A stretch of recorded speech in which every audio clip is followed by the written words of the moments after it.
As promised in the last discussion that we recorded, we're going to get back to the programs, the actual code, and the logic in our engineering project. The previous discussion was a generic one on the relationship between random access memory in your controller and everything outside, which is what it's all about. So the program in your random access memory and the memory locations that store information all relate to what's outside. You had I/O configuration, then you have communication ports. I/O configuration is pretty much a done deal. Very easy to use. It's just there. All that communication takes place, if you would like, over the backplane or over the control bus and the chassis. It's just taking care of it and it shows up for you. However, communication ports require communication by message instructions. My advice to you is to get two controllers, A and B, and do a message instruction in A that writes to B. And you play with it until what you do in A shows up in B. Then you've got a write instruction that works for SIP message instruction.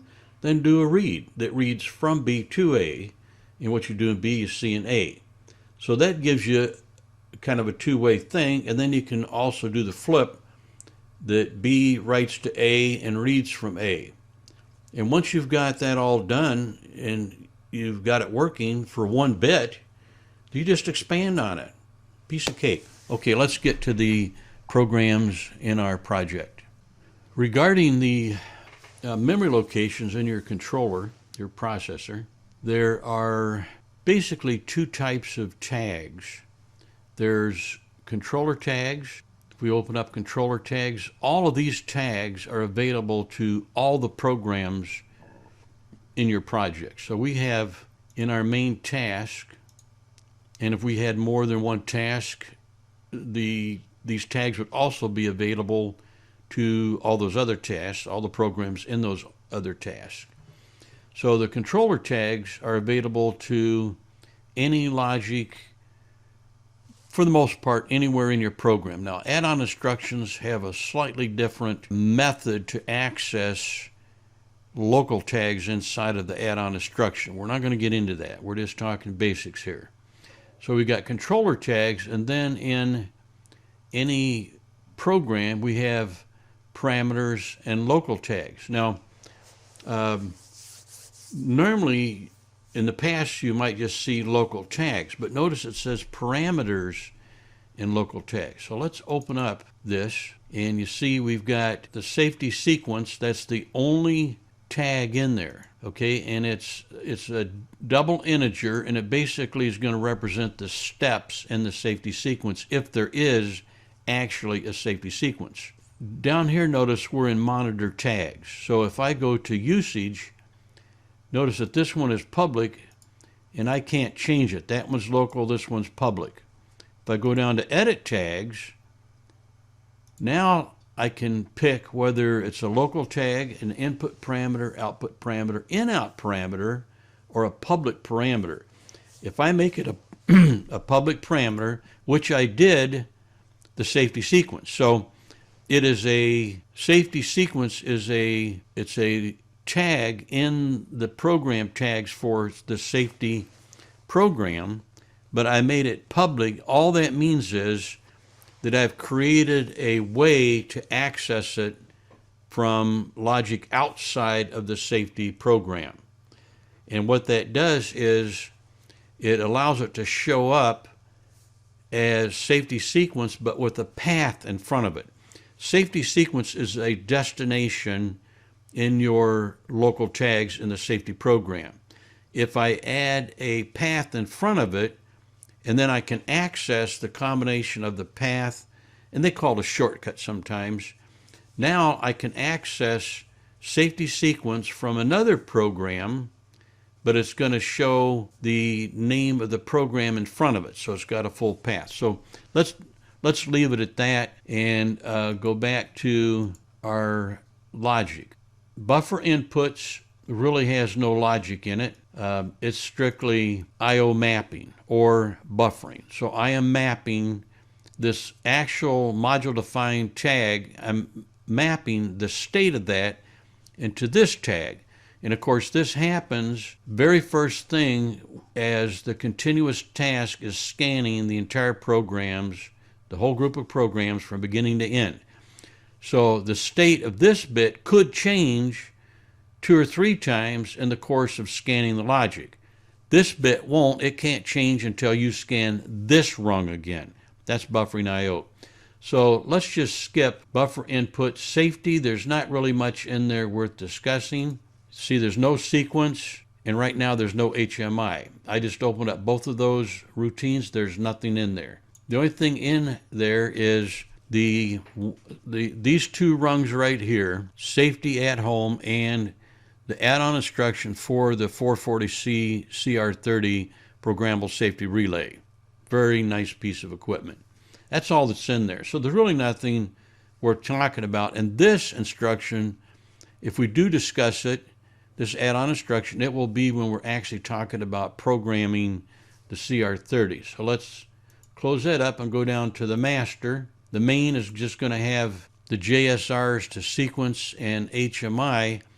And in the master main program, I am executing this logic, which okay to enter gate, meaning that it's okay to open the gate to get into the cell. Okay just means that everything is at a controlled stop and there won't be any movement. And in our robot control, remember that we have what's called fence control. We can open up the fence and not disrupt the robot, but that's only going to work if you bring the robot to a controlled stop, or the 3 robots to a controlled stop. You see it says R1 cycle complete, R2 cycle complete, R3 cycle complete, epoxy cycle complete. But so it's saying everything is complete, it's okay to enter the gate. So if you open the fence, you're not crashing any of the programs in any of those other devices. Then we've got a change it to manual mode all and change it to auto mode all, and then we have a system at home. So really there's nothing there as far as the sequence go. Now we get into the master sequence, and you see there's not much there. There's a reset all, and then we're looking at the sequence for the rotary index, the epoxy dispense, the revolver, and the conveyance to see what step it's in. And if it's in step 0, see, equal to source B 0. So if those 4 sequences are reset, then the sequence is at home. Notice also R1, R2, R3 cycle complete. So everything's complete. The sequences are reset to 0, so everything is at home. So then we use that along with some other to say we have a system ready.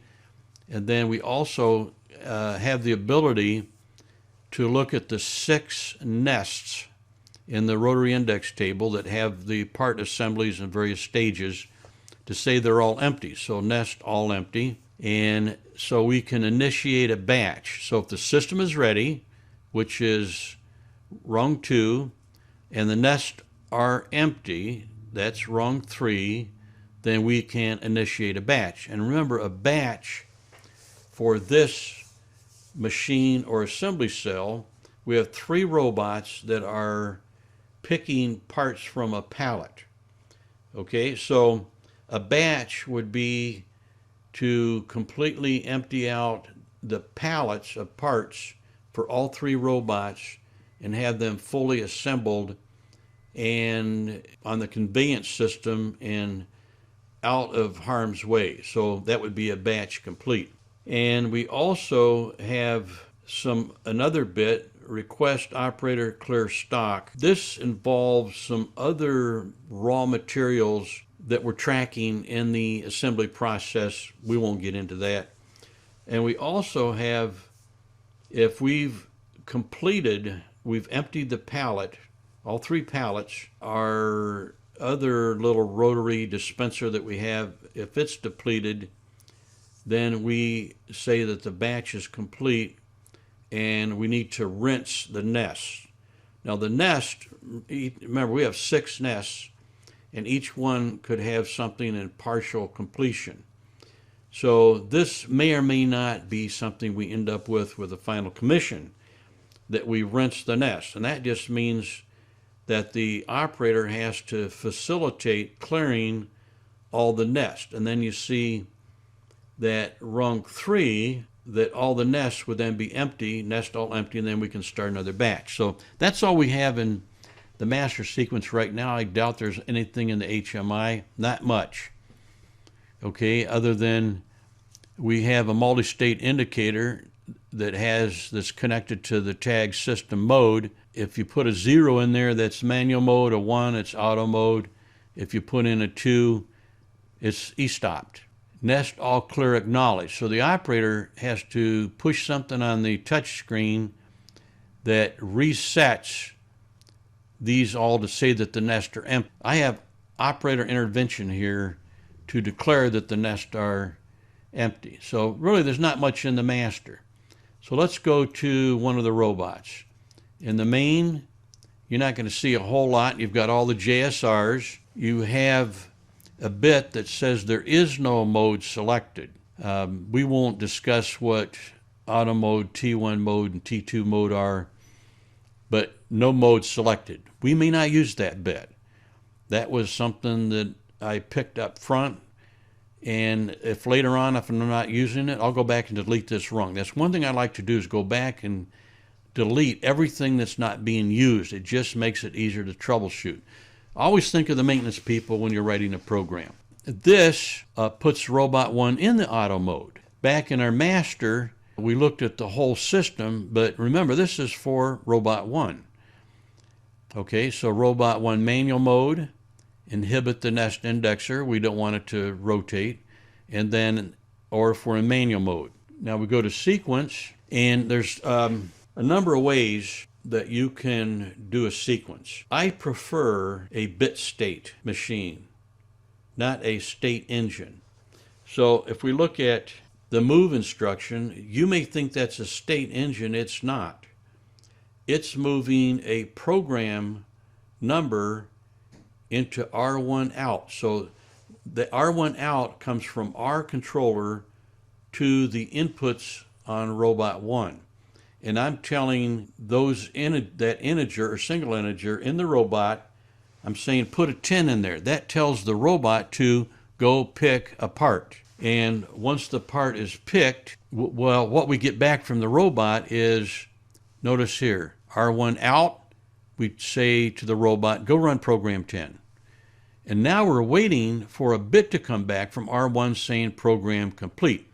Now the program complete bit from the robot, see it says R1 in, this is R1 out. It's the same in every step.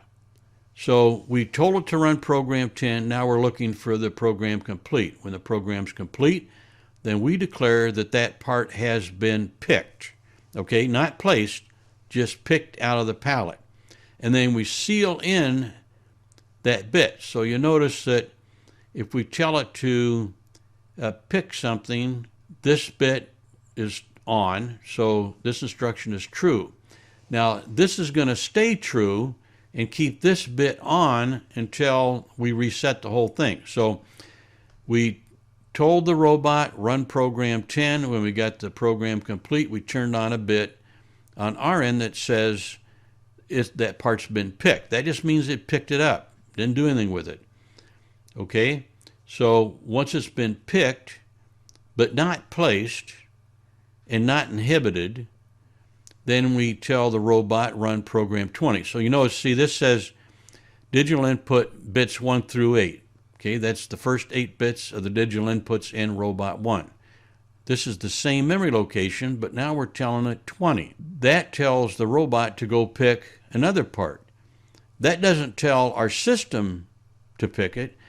This bit comes on, so we know we told it to pick 20. Now I could take and use an equal right here. I could take and put an equal instruction right here that says that that is equal to 20, and that would suffice. But I didn't want to have to maintain the value in R1 out throughout the program. So instead, I use this bit and seal it in to tell me that it's been placed once the program is complete. So this follows suit all the way down through the whole sequence. Give the robot a program number. When you get complete, then it goes to the next step. That's simple. Okay? We get down to the last one, which when the program is complete, this just means that all the parts have been installed in that nest, so we can declare R1 cycle complete in the sequence and turn on that bit if we need it. Now, we may not need this bit. So remember, this is not the final commission for the program. Now, the HMI, again, you see the exact same thing that we saw up here in master for HMI. We saw 3 rungs that controlled a multi-state indicator to say what mode the whole system was in. Down here, we're just talking about the mode for R1, not for the whole system. So if we're in the manual mode, we get a 0, auto mode, we get a 1, and for faulted, we get a 2. So I'm going to close these up because it'll clutter up the top up here, and pretty soon my tabs won't all show. We don't need buffer inputs for sure, and we don't need, for the palette, I have logic determines what the pattern is in the palette. The palette's a 10 by 10. So there's 100 parts in the palette. And I have 10 rows and 10 columns, if you like. I'm keeping track here of what's been picked out of that palette. And I have another palette, so that the robot 1 actually picks and places 2 parts.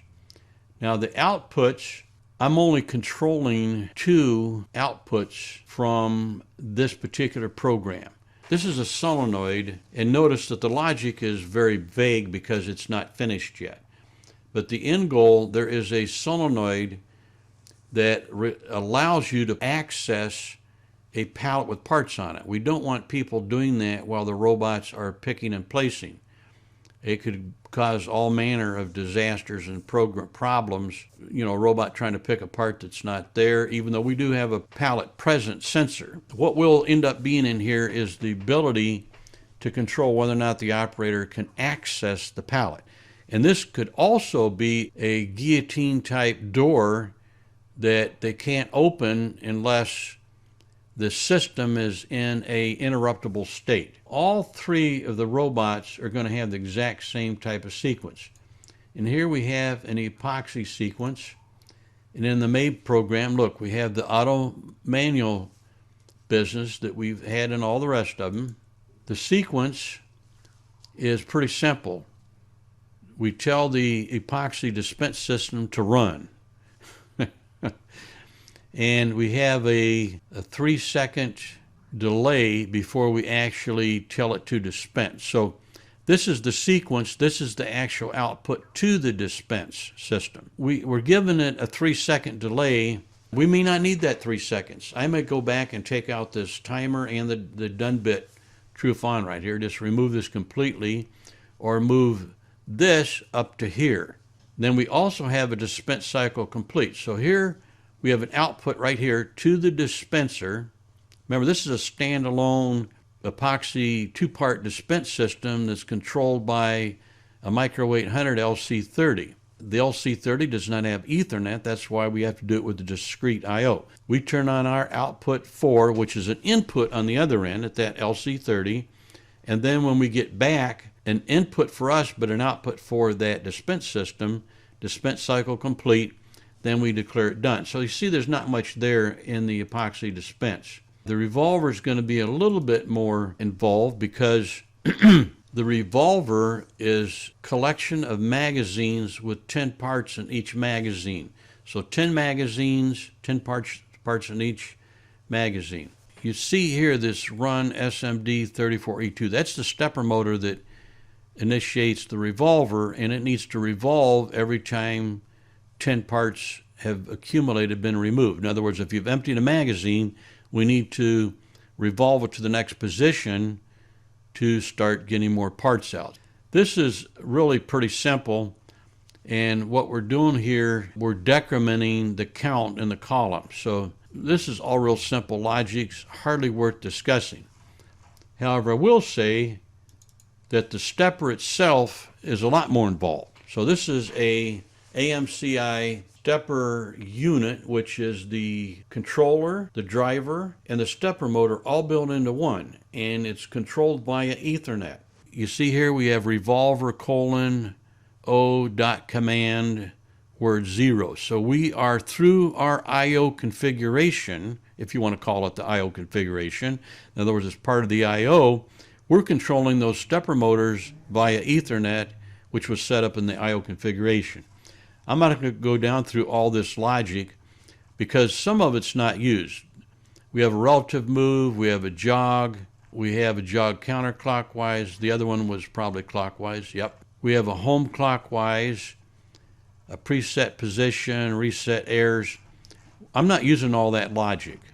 I put it all in there because I wasn't sure what I would end up using. It's better to put it in there, know what it's for, than to be commissioning far away from the manual, far away from the learning process that you originally went through, and now you got to interrupt your commissioning and go back and look to figure out how to instantiate a particular function in your logic. So we have two of these stepper motors, the revolver and the rotary index, so those sets of logic are identical. Then we've got a VFD. So in the sequence, we have a sequence here because the conveyance is more than just the VFD. There are 3 pneumatic actuators which have extend retract, and they each have extend and retracted proc switches. And we've got sensors to determine the unload pallets and their location on the conveyor. So the sequence for the conveyance is real simple. Well, let's say that the conveyor's cleared, so we can start the whole process.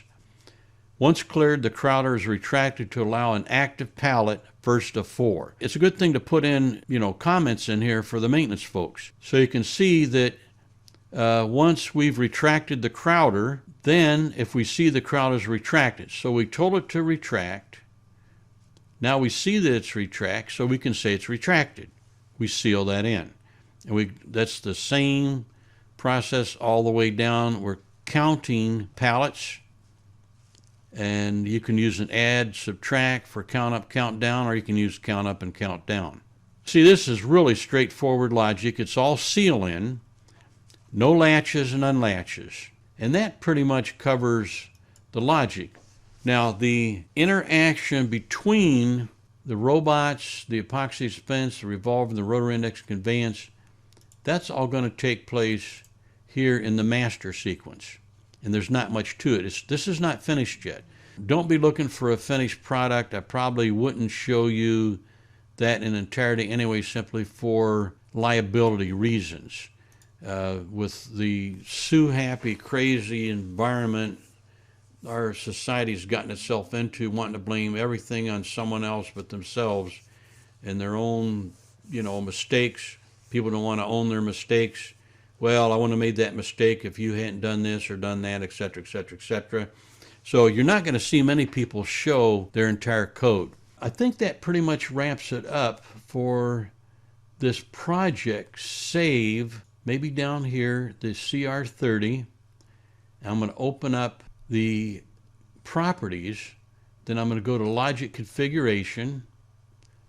Okay, now this logic configuration, this is part of the whole, here it is, plug and play ability that you get between the Logix engine, which is Control-Logix, Compactlogix.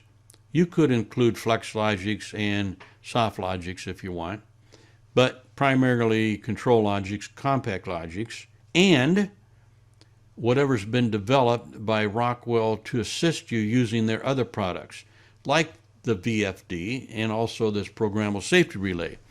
So if I go to logic configuration and then I go to edit, now I may not be able to get in here.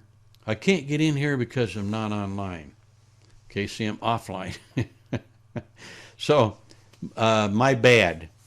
I would have to get online with it, and guess what? I don't have access to that system to go online with it. So I'm going to have to figure out another way to show you the logic, And if I figure that out, I will come back maybe and discuss the logic in the CR30. Thank you for watching, and look forward to doing another video for you. Okay, that wraps up our this session. And the only other session, well, there might be a couple more, but the primary one would be the CR30, programming that programmable safety relay. It's really a sweet piece of equipment. It saves so much time and effort, especially if you have a complex system. In our case, we've got 3 robots, and they are the devices that have the greatest risk of injuring somebody, because they're not the I can't remember what they call the robots that you can work right next to them. If they accidentally touch you, they stop. Anyway, there's a name for them. And then we've got rotary index that could cut your finger off, you know, things that are rotating. And we've got cylinders that are extending and retracting. They could injure, smash a finger. And then we have a fence. So we have safety gates, and then we have e-stops, and they're not the same thing. Safety gates should never be used as an e-stop. If you want to stop the machine, don't jerk the gate open. Hit the e-stop. Okay? Matter of fact, a lot of programmers tend to write code that punishes you if you use the safety gate for an e-stop. In other words, they'll make you jump through more hoops to get the thing reset. Also, if you hit the e-stop, you have a greater chance of there being some code that brings it to a controlled stop instead of a slam stop. Okay, when you slam stop, chances are not only could you damage equipment and parts, but you're going to make a mess to clean up. So see you in the next video.